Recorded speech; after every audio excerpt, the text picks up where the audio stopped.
Guys Unacademy पे आप सभी लोगों के लिए एक बार फिर से बेस्ट बैच को लॉन्च कर दिया गया है। जैसे कि आप अपने स्क्रीन पर देख सकते हैं कि अल्फा बैच करके आ गया है, जो कि कंप्लीट बैच कोर्स है 2022 के लिए। और ये बैच आपको स्टार्ट हो जा रहा है 29 दिसंबर से, और ये बैच खत्म भी हो जाएगा 30 मार्च 2022 तक, ठीक है ना।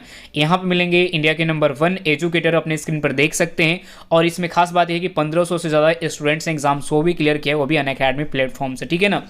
एक और बैच है अग्नि 2.0 करके है, जो कि 90 डेज का कंप्लीट कोर्स है, जो कि ये 5 तारीख से स्टार्ट हो जाएगा। तो इस बैच को भी आप लोग चाहें तो ज्वाइन कर सकते हैं 5 जनवरी 2022 से, जो कि यहाँ पे भी 1500 से ज़्यादा स्टूडेंट्स ने एग्जाम्स को भी क्लियर किया है, वो भी अनअकैडमी प्लेटफॉर्म से, ठीक है ना। और यहाँ पे आइकॉनिक सब्सक्रिप्शन देख सकते हैं, इसमें क्या है, क्या बेनिफिट है, आप लोग समझ सकते हैं। प्लस सब्सक्रिप्शन, आइकॉनिक सब्सक्रिप्शन दोनों का दिया हुआ है, देख सकते हैं 6 मंथ, 12 मंथ, 24 मंथ, जो कि सब चीज़ दिया गया है। Use educator code get additional 10% discount. हम लोग अगर कोड यूज़ करेंगे GZT10 तो 10% डिस्काउंट आपको और मिल जाएगा, ठीक है। यही है। बाकी यहाँ पे एनडीए का आप देख सकते हैं क्या चल रहा है, ठीक है। और यहाँ पे नेवी एयरफोर्स कोस्ट गार्ड के लिए क्या चल रहा है, ठीक है। दोनों का प्राइस अलग अलग होता है, आपको ध्यान रखना है। एयरफोर्स नेवी कोस्ट गार्ड का अलग रेट है, यानी कि इसका कम है, बहुत ज़्यादा कम है, और एनडीए का थोड़ा सा ठीक है ना। तो आप लोग जाके इनरोल कर सकते हैं, GZT10 कोड डाल के फटाफट इनरोल करिए। पहला क्वेश्चन ध्यान से देखिएगा। सवाल नंबर 1 ये है कि प्रथम भारतीय विश्व सुंदरी कौन थी। ऑप्शन ए में है रीता फारिया, आरती शाह, या फिर देविका रानी, या फिर ऑप्शन डी में है नरगिस। तो देखिए इस क्वेश्चन का वैसे राइट आंसर क्या हो जाएगा, ऑप्शन नंबर ए हो जाएगा। ए में हमारे पास क्या है, रीता फारिया हो जाएगा राइट आंसर, ठीक है। ऑप्शन नंबर ए यानी करेक्ट हो जाएगा। अगला सवाल आप सभी लोग बताएंगे, फटाफट सभी लोग जवाब दीजिए कि भारतीय रिजर्व बैंक की स्थापना किस वर्ष की गई थी। ये क्वेश्चन बहुत ही आसान है, कई बार एग्जाम में पूछा गया है, बहुत इजी भी सवाल है, बहुत छोटे छोटे बच्चे भी इन सवालों के आंसर दे सकते हैं। तो आप लोग फटाफट कमेंट कीजिए अगर आपको इस क्वेश्चन का आंसर पता है तो। भारतीय रिजर्व बैंक की स्थापना किस वर्ष की गई थी। तो देखिए ये की गई थी 1935 में, जो कि ऑप्शन नंबर बी हो जाएगा राइट आंसर। और आपसे अगर डेट से यानी डेट वाइज पूछे तो डेट वाइज कोई बताए तो फटाफट कमेंट कीजिए यहाँ पे। चलिए कोई नहीं, मैं बता देता हूं यहाँ पे 1 अप्रैल क्या हो जाएगा, 1 अप्रैल 1935 में, ठीक है। भारतीय रिजर्व बैंक की स्थापना 1 अप्रैल 1935 में की गई थी। ये चीज आपको याद रखना होगा। आपसे तो सवाल सिर्फ यही पूछता है, ठीक है, 1935, लेकिन हो सकता है जो एग्जामिनर होते हैं, जो एग्जाम लेते हैं, जो क्वेश्चन सेट करते हैं, वो डेट के साथ अगर डाल दे तो आपको कंफ्यूजन हो सकती है। अगर टोटल 1935 1935 1935 करके अगर यहाँ पे अप्रैल, जून, जुलाई, अगस्त इस तरह से डेट डाले तो आप बिल्कुल कंफ्यूज हो सकते हैं। इसलिए आप इसको डेट सहित याद रखना है, ठीक है, 1 अप्रैल 1935। चलिए कोई नहीं, अगला सवाल ध्यान से देखेंगे। अगला सवाल देखेंगे कि जो सोना पानी लघु जल विद्युत परियोजना है वो किस राज्य में स्थित है। ये सवाल भी बहुत बार पूछा गया है, ये आपको बिल्कुल याद रखना होगा। जो सोना पानी लघु जल विद्युत परियोजना है वो किस राज्य में स्थित है। तो देखिए इसका राइट आंसर हो जाएगा ऑप्शन नंबर ए हो जाएगा। ए में है मेघालय, जो कि मेघालय राज्य में स्थित है, ठीक है। अगला क्वेश्चन ध्यान से देखिएगा। सवाल नंबर 4 क्या है, बहुत ही अच्छा सवाल है कि नेहरू गोल्ड कप संबंधित है। Nehru gold cup is associated with, यानी किस खेल से संबंधित है। तो देखिए यहाँ पे बता दूं कि ये जो ऑप्शन चारों में दिया गया है, हॉकी, बास्केटबॉल, क्रिकेट या वॉलीबॉल, इन सभी में से कोई से नहीं है। जो नेहरू गोल्ड कप है ये किसी भी से नहीं संबंधित है, ये आपको संबंधित है फुटबॉल से, ठीक है, फुटबॉल से संबंधित है। जो कि यहाँ पे ऑप्शन नंबर हम बी को क्लिक करेंगे, लेकिन यहाँ पे बास्केटबॉल जो है वो गलत टाइप हो गया, ठीक है। यहाँ पे बास्केटबॉल की जगह हम क्या करेंगे, फुटबॉल को लगा देंगे, जैसे ऑप्शन बी हो जाएगा राइट आंसर, ठीक है। और वैसे आपको एग्जाम में इस तरह से फुटबॉल का ऑप्शन नहीं देता है तो उस क्वेश्चन को आपको बिल्कुल टिक नहीं करना है, छोड़ देना है, ठीक है। चलिए अगला सवाल देखेंगे ध्यान से। अगला सवाल ये है कि कालिदास पुरस्कार किससे संबंधित है। जो कालिदास है उस पुरस्कार किससे संबंधित है, संगीत से, साहित्य से, या फिर कला एवं अभिनय से, या फिर फिलॉसफी से। सभी लोग राइट आंसर कमेंट करेंगे 5 नंबर क्वेश्चन का। और वैसे देखिए इस क्वेश्चन का भी राइट आंसर क्या हो जाएगा, ऑप्शन नंबर सी हो जाएगा। सी में हमारे पास क्या है, कला एवं अभिनय हो जाएगा राइट आंसर। अगला क्वेश्चन देखिए। अगला क्वेश्चन ध्यान से देखिएगा कि चंद्रगुप्त मौर्य जो है ये किसको परास्त किया था। जो चंद्रगुप्त मौर्य है इनने किसको परास्त किया था। सभी लोग राइट आंसर कमेंट करेंगे, सिकंदर को, सेल्यूकस को, या फिर पोरस को, या फिर बिंदुसार को। बिंदुसार तो देखिए 6 नंबर का भी यहाँ पे राइट आंसर क्या हो जाएगा, ऑप्शन नंबर बी हो जाएगा, सेल्यूकस हो जाएगा राइट आंसर। इन्हीं को परास्त किया था। ठीक है, अगला क्वेश्चन की ओर बढ़ते हैं। अगला सवाल ये कि जमैका की राजधानी कहाँ है। बहुत ही अच्छा है सवाल है, इजी भी सवाल है, और राज्य राजधानी से तो आपके एग्जाम में सवाल पूछा ही जाता है।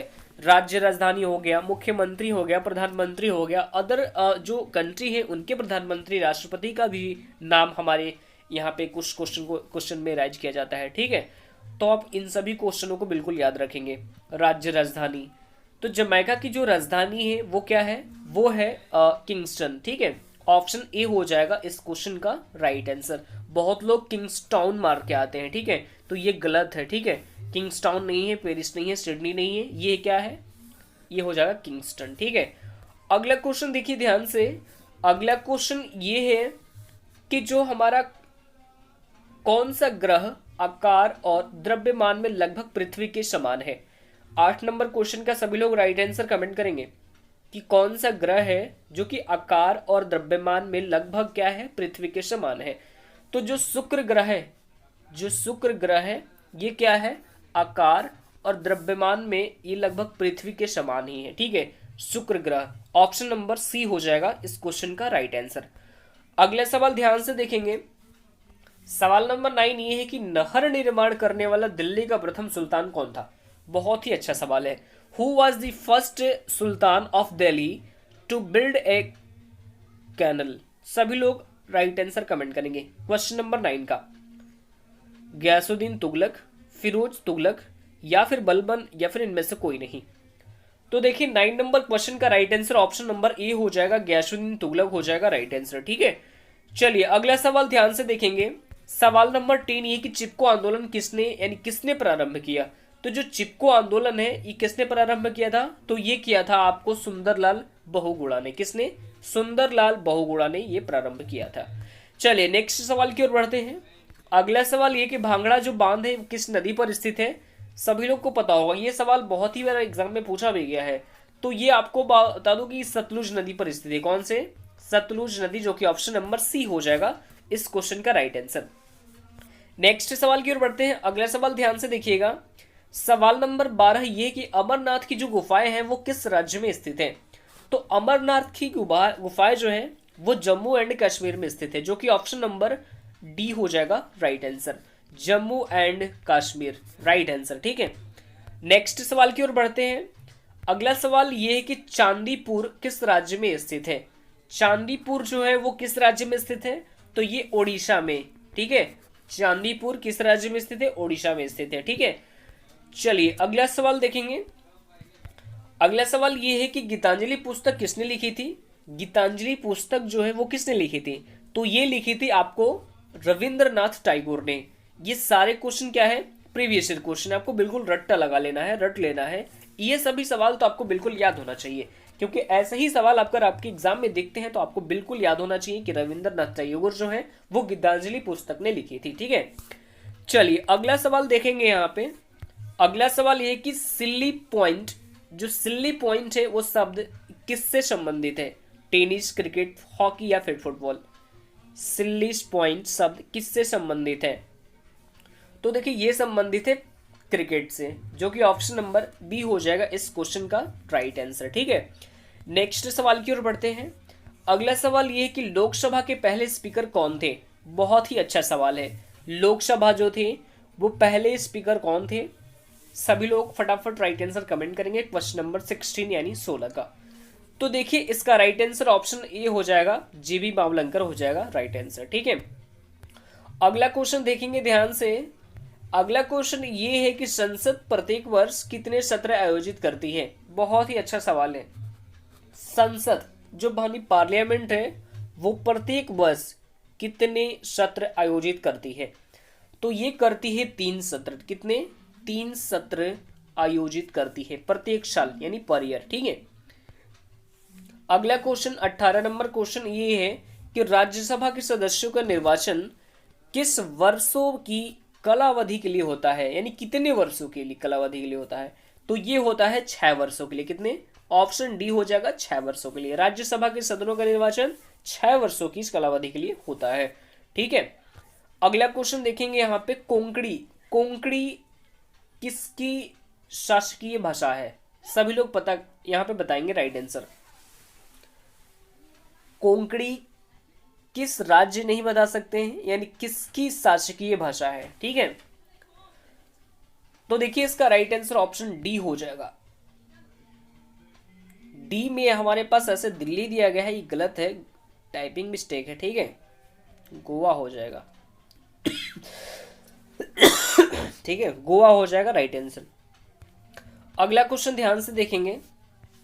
अगला क्वेश्चन है कि अमौसी हवाई अड्डा किस राज्य में स्थित है?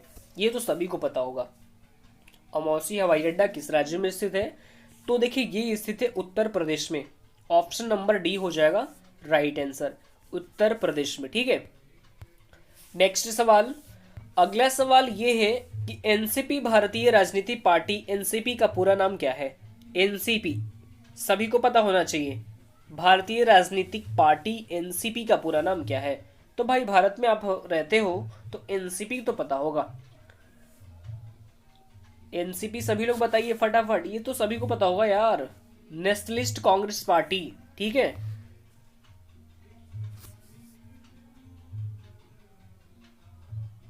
ऑप्शन ए हो जाएगा राइट आंसर, कोई डाउट नहीं इसमें, ठीक है।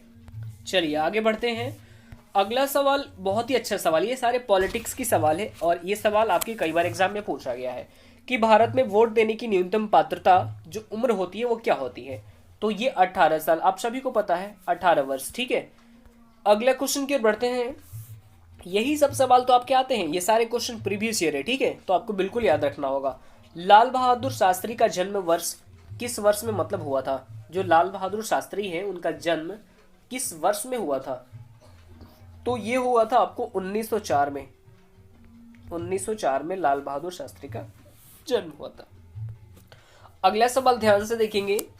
सवाल नंबर 24 ये है कि आकार के संदर्भ में यूरेनस का हमारे सौर मंडल में कौन सा स्थान है?